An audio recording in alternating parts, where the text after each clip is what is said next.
Appearance mirrors discipline. How you make a statement without even saying a word because of how you show up. Howdy, I'm Dr. Alejandro. And I'm Dr. Emily. And as many of you know, we have 3 clinics on our first 3 years in practice. If you enjoy our content, make sure you subscribe and share with your colleagues and future colleagues to get on the path to victory. You have to understand how things are up here. So what we're talking about is the way you present yourself. And that can be, yes, your style of clothes, your appearance, your hair, for girls, your makeup, right? But also your physical, your physique, your body, right? And what that is telling people when you enter a room, Ed Milet talks about this. People, if you're physically super, super fit and you walk into a room, people look at you. Maybe, yes, because you're attractive, but also because they know the amount of work that it went to put in to build that body that you have. And so, yes, you're stepping in and you're saying, I'm physically fit, but I got up every single day at 5 a.m. to make this happen. I am disciplined in my diet, right? I don't veer off. And how you show up for that is how you're going to show up in life for other things. So my question for everybody is, how do you show up for yourself? Are you showing up for yourself? Are you getting up and doing the things that you need to do to better yourself, to better the success for your day? Because how you show up for yourself is also how you're going to show up for other people. Do you want to elaborate on that as well? Absolutely, especially with the profession that we have, that we are basically promoting health. And as well how we look. I'm not a big fan of how we look because like when I go out in town, like, man, I'm not working. I'm going to wear my flip-flops, bathing suit, and a t-shirt and a hat and just keep going on. But on the profession that we have, I've seen a lot of chiropractors are like on the office with jeans or dressing pants, whatever it is, and they're barefoot. They don't have shoes on. It's like, dude, if I go to a medical office and the doctor doesn't have shoes, I'm going to say, this guy's a weirdo. I'm going to go somewhere else. Mm-hmm. And that happens a lot, you know? So if you're not respecting yourself, a lot of people are not going to respect you. And that happened one time when we went to a workshop. It was the second week of chiropractic school, and I just went because I wanted to spend more time with you.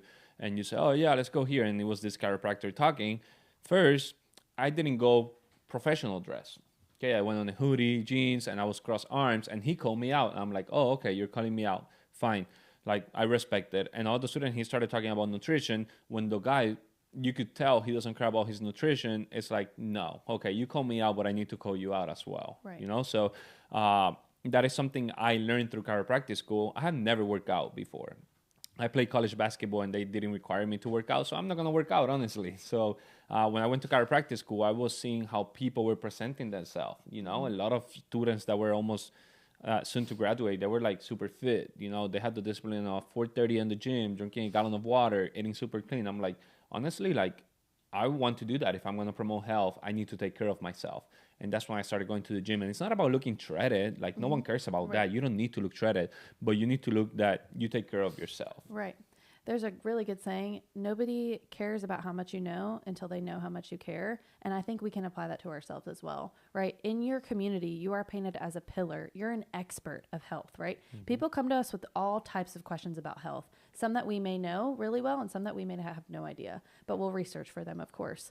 But if they're coming to you as the expert, if you're painting yourself as an expert and you don't take care of yourself, it doesn't matter if you read a whole research topic or a whole textbook on a certain topic if you don't practice it yourself. So there's so many times where we have to check ourselves with, okay, I'm telling this patient, don't eat this, don't do this. But if I'm doing that myself, I kind of feel like a fraud, right? I'm a phony because I'm not doing those things myself. So if we can practice what we preach, we can own our health, we can show up for ourselves and make ourselves the best version of ourselves, then we can better the community of others. We can better serve other people. And that's why it's not about really how you look or whatever, but you're showing up, your appearance is stating, it's a reflection of yourself, right? And so if I'm making these health conscious decisions and I'm showing up for myself, then I'm going to be able to better serve other people in so many forms. And to look the opposite way as well, there's a statement that says you need to be careful with the guy in the white t-shirt than the guy with the suit and tie. Mm-hmm. And that is true because, you know, if you see most of the millionaires and billionaires, like, they don't care how they dress, you know, but they made it already. They're there already.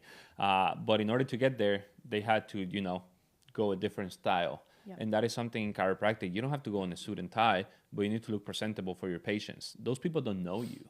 You know, once you make it, you can dress however you want. But right now, if someone like comes to your office, they probably don't know who you are. So you need to look presentable. Yeah. That way they can respect you. First impression, right? When we were back in chiropractic school and we were broke, we had no money. There was a couple of things that we would not bend. We would always stick with our core values, and that was going to be our health. So no matter what, if we could not afford Netflix, if we could not afford a new car or new clothes, whatever, we were always able to somehow find the means to afford healthy organic food and gym memberships. That's like the one thing that we would not compromise, right? Luckily, our school gave us a free gym membership, which was awesome. But that was the one thing. Like, I don't care if I'm sleeping on a yoga mat or if I'm, living in a cardboard box. But if I'm able to feed myself really healthy food and I can still work out and have those means, I'm good. I don't care about the other luxuries. And that's something I want to challenge you to is, what are your priorities? What are luxuries that maybe you could cut out so that you don't bend on your certain values? Because again, how we show up for people, how we show up for ourselves is how we show up for other people. Yeah, and you can even practice in school. When we're in school, I'm thankful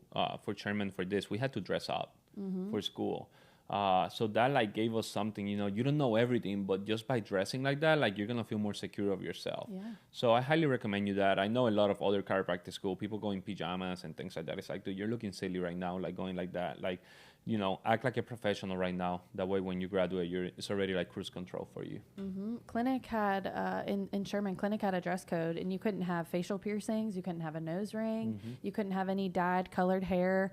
There was you couldn't have any exposed tattoos. They were very conservative in their dress, but also having that business professional dress code helped us in our test, right? If you're already dressed up, you got ready for the day, you had to get up early to get ready and be presentable. But then you go in there and you take your test and you're like, man, I'm feeling good. I got up early. I'm ready.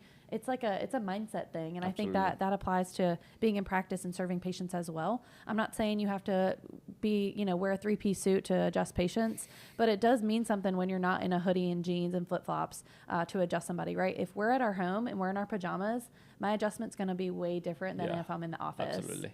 So it just kind of is what it is. But your appearance definitely reflects your discipline. And so I want to challenge you guys. How are you appearing? How are you showing up for yourself? How are you showing up for your patients, for other people, for your team? And if you want to connect more, please feel free to message us or reach out to us on our Facebook group, Path to Victory. We love to connect with you and talk with you more.